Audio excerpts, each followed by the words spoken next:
A writer, a survivor, a witness to humanity's darkest hour. His writings serve as a reminder of the resilience of the human spirit in the face of unimaginable suffering, and his life comes to a tragic end.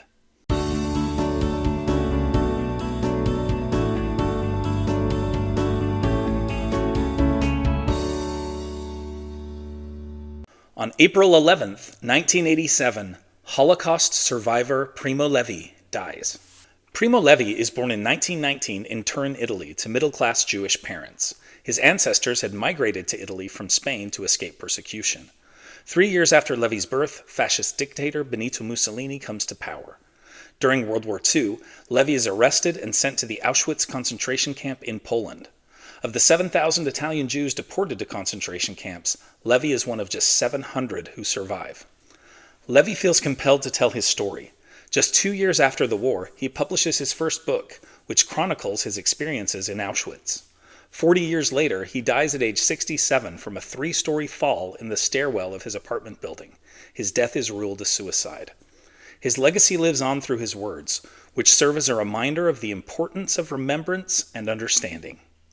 Stay tuned because we'll learn more about Primo Levi's life both before and after Auschwitz.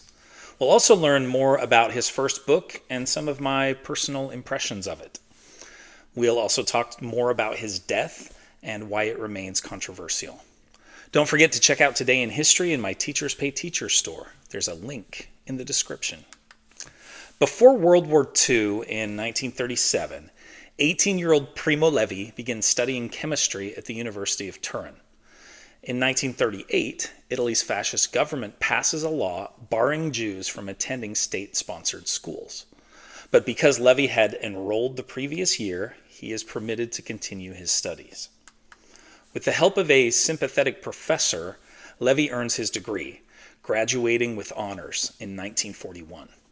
His diploma, however, is stamped with the words, "of Jewish race," making it impossible to find employment. Levi uses a false identity and forged papers to get a job as a chemist, first with a mining company and then with a pharmaceutical company. Levi's first book, Se questo è un uomo, which means If This Is a Man, is published in 1947, 2 years after the end of World War II. It is a powerful work.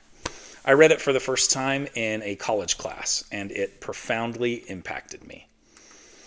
In the book, Levi is brutally honest about life in Auschwitz.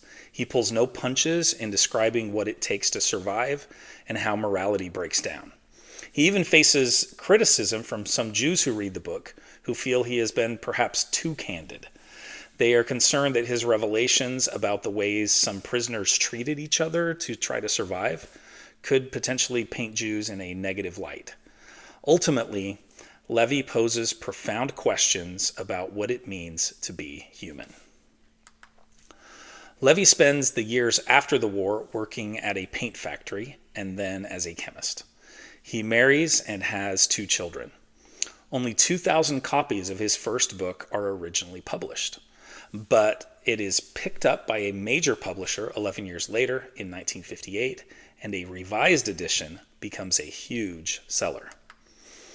The book is also translated and published in English under the title Survival in Auschwitz in 1959. Additionally, it is published in German that same year. He goes on to publish multiple works of both fiction and nonfiction in the 1960s, 70s, and 80s. The circumstances surrounding Levi's 1987 death remain controversial. His death is ruled a suicide, a conclusion that is actually supported by many who knew him. He had indicated that he was struggling with depression, and throughout his life, he wrestled with his lingering traumatic memories of his time at Auschwitz. Fellow Holocaust survivor and writer Elie Wiesel said, "Primo Levi died at Auschwitz 40 years later." There are those, however, who do not believe Levi's death was a suicide. Rather, they feel it was accidental, pointing to the fact that he suffered from dizzy spells. In the end, Primo Levi remains one of the most important Holocaust writers. Despite the darkness of his experiences, Levi never loses hope in humanity and believes firmly in the power of storytelling to combat ignorance and hatred. Well, I'd love to hear from you. What's the most interesting thing you learned from today's video? Let me know in the comments. Also, please be sure to like and subscribe. It really does help my channel. And know that there are more videos from Mr. Lewis that you can watch, including this one right here from March 31st that talks about Jews like Levi's ancestors who were expelled from Spain. And there's another great Mr. Lewis video here. Thanks for watching.